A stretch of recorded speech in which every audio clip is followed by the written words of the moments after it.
In this lesson, we will download, install, and configure the Windows 10 desktop environment.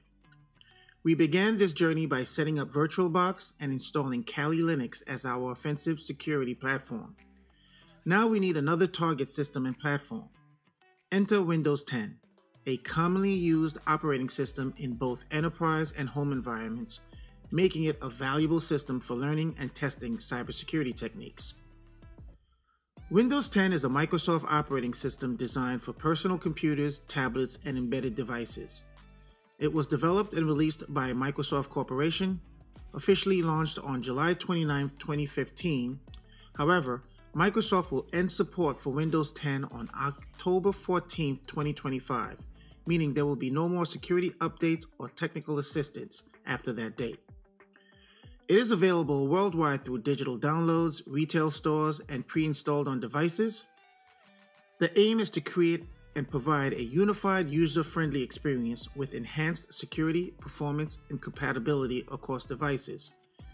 It is distributed via digital downloads, installation media, and OEM partnerships with hardware manufacturers. And the rest of the how is what this video is all about, so let's get into it. To get started, grab the companion guide from the link in the description below. Also, if you like this content, please like, share, and subscribe to the channel so you won't miss any new videos. So we're all set. We have our companion guide and we have VirtualBox on the side. So let's get right into this. So we're going to download the official Windows 10 ISO file from the Microsoft website. And we have a link to it here. So I'm just going to click that link here and it's going to open up a new screen. And this takes us to Microsoft Download. Now, the first thing we want to do, let me peel this off and bring it over to this side here so we can have the side-by-side instructions. And we're going to tick off our first box here. And it says Download. So what we have to do is select our preferred edition here. So we see Select Edition. I'm going to select the Windows 10 Multi-Edition ISO. And I'm going to select Confirm on that. And then it says, wait a second, why it's going to go ahead and verify a few things on the back end. And it says, go ahead and select the product language. And in this case here, I'm going to select English United States. And I'm going to confirm that as well. I'll come back and do the housekeeping while we're downloading. And it says, go ahead and download the 64-bit. For some odd reason, it's showing this in a slightly different language, but I think we're pretty good here because we selected it. Just before I select the 64-bit, notice that it says the links are valid for 24 hours from the time of creation. So we can verify the download here with a variety of ways of looking at the SHA-256. I'm pretty confident in this one here, so I'm just going to go ahead and select this. It's going to download it into my downloads folder. I'm going to select Save. And this may take a while depending on your internet connection. So you may have to budget maybe about 5 minutes or so. I'll come back and give you the exact time for me, but you may have to be patient here while you download the ISO file. It's about 4 gigs. We'll come back once it's done. Okay, my download is complete. It took me about 5 minutes or so to do that. So while that's continuing, I'm going to select our companion guide and go ahead and complete the tasks on the Windows 10 task. And we do not need this tab anymore, so I'm going to close these out. I think I'm all set here. So we're actually ready to install the virtual machine. We have created a new virtual machine on this side here. So I'm going to bring the instructions up a little higher so we can see that I'm on the VirtualBox side, and it says Open VirtualBox, which we say here. It says create a new virtual machine. So I'm just going to follow the instructions that we have here. And I'm going to name my virtual machine Windows 10. And it says I'm going to accept the default folder path here. Bring this dialog box a little bit closer to match our instructions here. The ISO file, I'm going to navigate to the folder where we have that ISO file, and it's in our downloads folder. So I have it in my downloads folder here. It's the Win 10 6.14. It was downloaded earlier today or just momentarily. And I'm going to skip the unintended install because we want to do this manually. It says you have deselected this, which means that we have to select it manually. We have to go through the manual configuration, which is fine. So I'm going to do a little housekeeping on this portion here now, and then we're going to allocate our hardware. So hardware, we're going to allocate the base memory. So in this particular case, you can run minimum 2 gigabytes. I have a little bit more capacity. I'm going to go with a 4 gig. So I'm going to go to 4096 and give this a 4 gig. Depends on how much memory you have. I only have 8 gigs of RAM on this particular machine. So I'm going to split it half and half, and that should be good enough for this particular case. We'll see performance a little bit later. This one, 1 megabyte, oh, I'm sorry, 1 processor here, and then we're going to make sure that this stays deselected because we don't have a special operating system. So we go ahead and click next. So we'll do a little housekeeping here in terms of our hardware, and then we're going to look at creating a virtual disk. So what I want to do is create a virtual disk.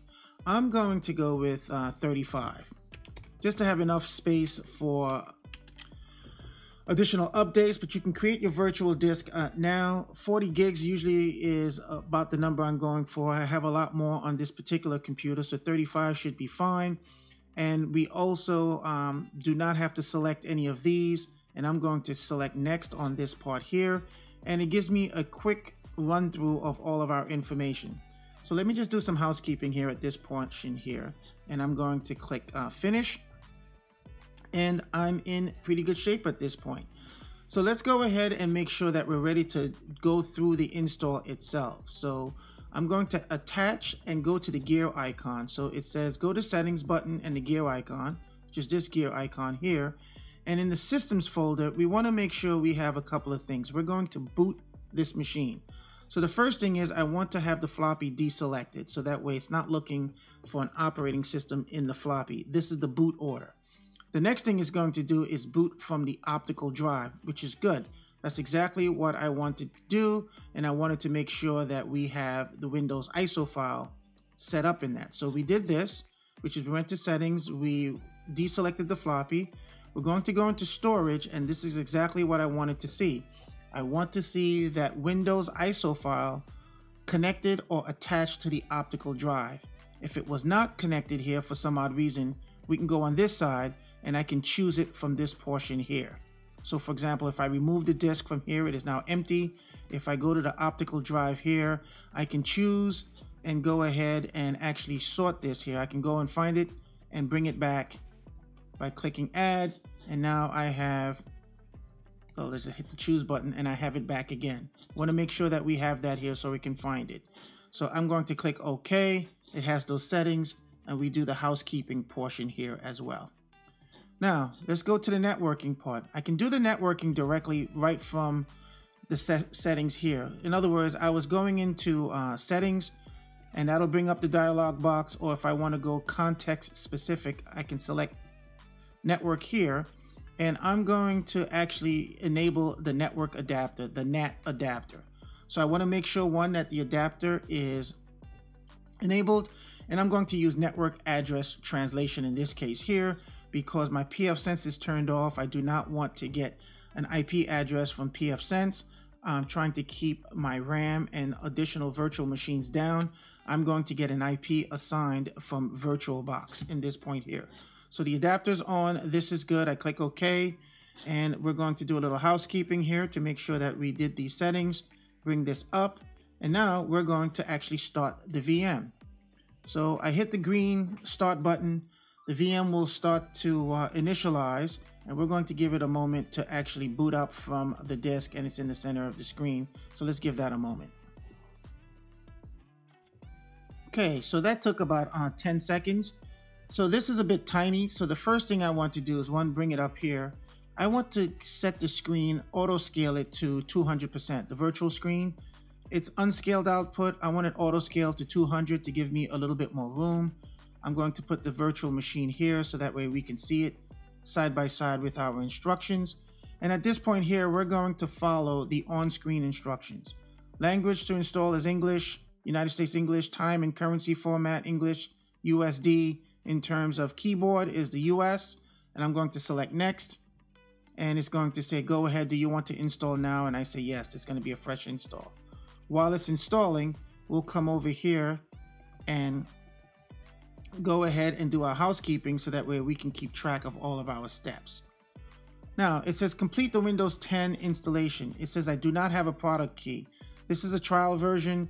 I can make a video later if you need to rearm this, or you can clone it and do a snapshot. I do not have a product key. This is test environment only, so that's fine. And then I'm also going to select Windows 10 Pro. That's the kind of Windows that we want to install. We want the professional version of Windows 10. I click next. And at this point, I'm going to accept the license terms. I hit next. And at this point, we want a custom install. So this part here, Windows Advanced. And I'm going to select the unallocated space that we created in the previous step when we were creating the drive space. So 35 gigs. I'm going to select next. And at this point, Windows is going to install. And we're going to give it a moment. And you have to be patient here. It could be about 10 minutes or so. The system we will boot several times, so we can do some housekeeping to make sure that we're pressing forward. And we're just going to wait until this screen is done, and it'll be clear when it's done. So we'll come back and revisit this, so you can go grab a cup of coffee or maybe just a quick walk, and then in 10 minutes or so, maybe less, this will be all set. So that took about 6 minutes for me on this side. I'm not exactly sure why. Mileage may vary on your end. So Windows is installed. The system did reboot a few times. I'm sure you saw that as well if you're doing this, following along. And now we're going to go ahead and finish the setup. And the first thing we're going to do with our companion guide on the left side, it says select a region. So in this case here, I'm in the US. So I'm going to select the US. Make sure there isn't anything else to select here, and I'm going to select yes. And once again, I do mention that you have to be patient, so we're going to wait this out a little bit. Okay, so the keyboard, the next thing is the keyboard. I'm going to select US keyboard, and I'm going to select yes on that as well. Do I want to add a second keyboard? The answer is skip. I'm not interested in that at this point. And then Windows tells us that it has some important setup to do, so we're going to give it the time it needs to do that important setup. I'll just move this down just a little bit so I can see what's going on, and bring this up over here as well, and also do a little bit of my housekeeping, which is at this point I'm going to keyboard, and we're setting up for personal use, and we're just going to sit here and wait for Windows to do what it needs to do.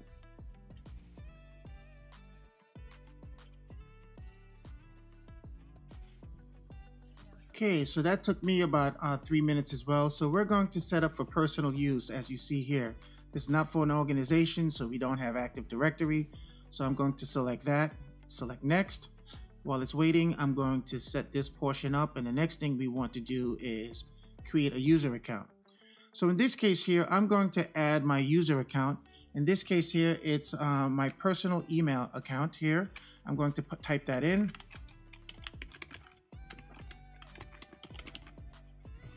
And then I'll hit next, and at that point it's going to ask me for a password, which I'm going to set up as well, and obviously you won't be able to see it on the screen. So great, so now I have my setup. I'm creating a PIN at this point here, so I create a PIN. I created the account with the password, and now it's asking me for a PIN, and I'm going to put in a 4-digit PIN here. I confirm the PIN, I'll click OK. And we'll just wait this out. Okay, so far we're looking pretty good, and it's asking us a number of personalized sessions here. So for the most part, this is a target machine, and I'm going to run some forensic tools on top of this. So I'm going to not accept a lot of these. This is not a real Windows machine, so I say not now on this portion here. I'm going to deselect a number of things. There's location, sending diagnostic information to Microsoft, tailored experience, I'm not interested in that. I don't want to find my device, inking and typing, and advertising ID. You can select these as you see fit. In our case here, this is more of a testing machine and not a Windows machine I'll be using as a workstation. So I want all of those deselected. In terms of customizing the experience, I'm going to skip all of the entertainment, gaming, school, and other options here. So I'll go ahead and select skip. Using my Android phone from my PC, I'm going to say no thanks because I'm not personalizing this. Again, it's a target machine or a platform machine. And I'm also going to skip the phone's photos on my PC. I'm going to skip this option. So as you can see here, what I'm really doing is not using Microsoft as the desktop. And it says I'm in luck. I have a new free trial. I'm going to decline the free trial. I'm going to decline that as well. And at this point, it says I can use it for free. The only option that we have here, it tells me a little bit about the service. I'm going to select next on this portion here. And while it's getting all set up, we still have some time here. I'm going to say no thanks. And not now for the automated or speech assistant, Cortana. I say not now as well. And this is where we let Windows do its thing, and then we go back into creating the user account. I wasn't prompted for helping and beating robots, so I'll get rid of that. We did create the PIN, and also this is where we set the privacy settings, the experience, other options. It says be patient, this may take several minutes, and that's exactly where we are. Again, wait for Windows, the system may reboot. This could take anywhere from a couple of minutes to 10 minutes, so we're gonna wait this out as well. Okay, we're back. We have our Windows machine here, so we're in pretty good shape. That took about 3 minutes on my part, so it wasn't as long. So Windows is trying to stabilize, which is, again, a good thing here. So we're going to do a couple of things. First is I'm not going to allow my PC to be discoverable. That doesn't mean we can't find it with Nmap or any other type of discovery tools. I'm going to close out some of the welcome screens. And I'm going to install the Windows guest editions. And part of the reason why I want to do that is if you notice here, Windows is not full screen. I don't have a full experience here. I want this to be full screen. I also want to be able to copy from my host machine to the virtual machine. So that requires that we actually install guest editions. Now to do that, I have the virtual machine selected. I'm going to install, so in the device menu where it says here, go to devices, and we're going to install the guest editions CD into the VirtualBox environment here. So while that's booting up, I'll do a little housekeeping so you can see that. So we went to devices, I selected insert guest editions, and maybe it'll pop up, maybe it won't, but if it doesn't, we'll go to the File Explorer, which is the File Explorer is over here. And in the File Explorer, I'm going to this PC, and I see the guest editions CD-ROM has been installed. So I'm going to double click that.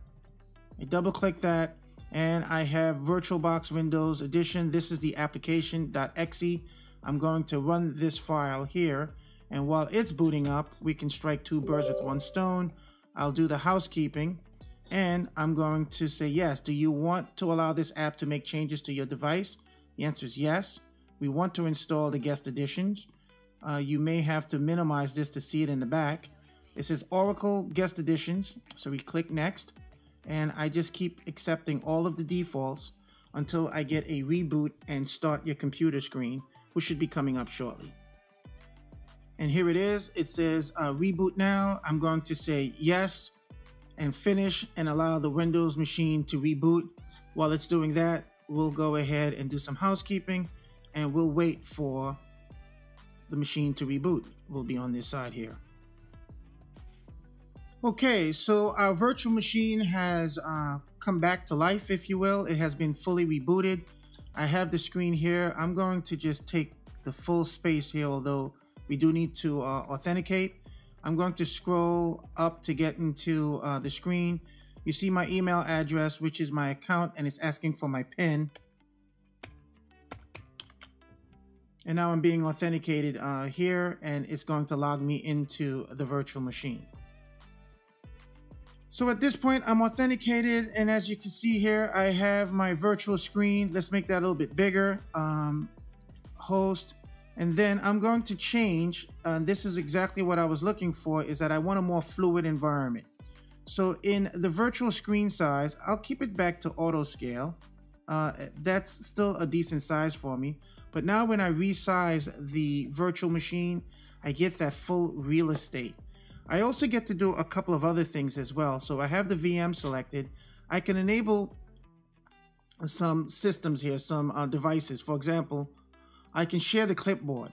I can copy from the host to guest. So this is the host computer here, which is my Apple machine here. And this is my guest computer here on Microsoft Edge. So I want to be able to actually copy from my host to the guest machine for all kinds of different reasons. Maybe we want to copy different files in there. So I want to make sure that's selected. So in devices, in shared clipboard, I'm going to have host, shared clipboard, host to guest. Drag and drop, I'll do the same thing too. I want to be able to drag and drop files from my host to the guest. And then I'm also going to do something a little different here. So let's just go back here and confirm. I actually did not want to run Edge. And quite honestly, I'm going to install Chrome on this machine here when we get a moment. So let me just go ahead and confirm this and just give me a moment to get Edge out of the way. It says we are all set up. I'm going to continue. We don't want Copilot, so let me just get some of these personalized setups out of the way, and I'll be right back. So I have my Windows virtual machine. As you can see here on the side here, I have our companion guide here. I do have clipboard enabled, so I can copy and paste from my host machine to my guest machine, and I also can drag and drop. There's one more thing that I'd like to do, which is on my host machine, my Mac, I have a downloads folder where I have downloaded certain files for my Windows machine. Now granted, I can come over to Windows and actually download files. However, these are ephemeral or short-lived machines that I delete and reconfigure. So I don't want to install files on my VMs. I keep them on my host machine, and there's a way we can access that. So let me just demonstrate this just real quickly here. So in my downloads folder, we have a number of issues here. Well, actually, what I'll do is do it slightly different. I'll just go ahead and configure it. So we'll go into the VM.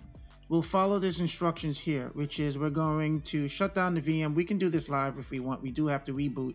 I'm going to go to devices, and I'm going to do shared folders. And I'm going to shared folders setting, and it's going to create this dialog box over here. And in this dialog box, I'll bring it over a little closer here. It says go to shared settings, shared folders, where you see shared folders here. We're going to add a path to my host operating system, my Mac. This is Windows, it's my Mac. And I'm going over here on the folder path. You see the instructions here. Under other, I'm going to navigate to my downloads folder on my Mac machine. And I want to share this folder and all of its subfolders with this Windows virtual machine. So I click OK. This is the folder name. It is sitting on my host operating system or my Mac. The downloads folder, I'm going to make it an auto mount, which means that every time I reboot, and I'm going to make this permanent.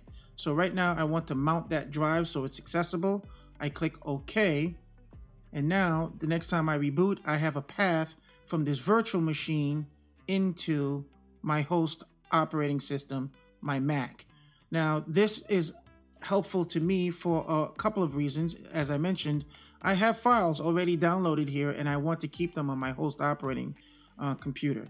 So I'll come back and do the housekeeping, but I want to show you how to access this file. So we'll go to File Explorer, and in File Explorer, it's going to open up, and we'll go to this PC. And in this PC section, I'll actually go this way here. This is the downloads folder that's sitting on my Mac computer. When I go here, this is the Windows 10 ISO file, and these are the other documents that I had here as well. And they're sitting on my host operating system. So a couple of things that I can do here. First, let me do some housekeeping and retrace our steps on how we did that. You don't necessarily have to shut down the VM. You do may have to reboot for some of the settings. We went to VirtualBox, we went to settings, shared folders, we added a folder, created the path to wherever your downloads folder or any folder that you like. I did an auto mount, make permanent. I clicked OK, and I was all set. And this is how I access the folder. Now, the reason why I do this is I have a lot of software here. One of them is Chrome. I'm going to install Chrome that's sitting on my Z drive, which is my Mac. And instead of using Edge, I already downloaded Chrome for a previous exercise, and I'm going to go ahead and install Chrome for this virtual machine, and I can do that over and over again. I have different files that we have used in different exercises. For example, we've had the Windows 10 ISO file, but here you can see Ubuntu. We have a Tor browser. I have OpenStego, which is steganography. So we have a number of options here, and that's why I do that. This is totally optional. You don't have to do this. You can download natively into your virtual machine, but I wanted to introduce the topic to you. And in this case here, I'm going to install Chrome. As you see here, it had the user access control to make sure that we weren't installing malicious software, and wanted to make sure that a human is doing this. But that concludes the Windows 10 virtual machine installation. We have gone through all of the exercises. We are at the end of the document. It didn't take us too long. I'm doing an optional step of installing Chrome. Feel free to use Edge as your browser. I just happen to be, my preference is Chrome. So with that said, I'm happy to present this to you. I hope you enjoyed it as much as I did. And now we have a Windows 10 computer that can work both as a target computer when we do some more offensive security, but it also can be used as a platform for forensic tools that only work on Windows and does not work on Linux machines. So now we've just added another target box into our family. So that's the end of this. I hope you enjoyed this, and I'll see you in the next session.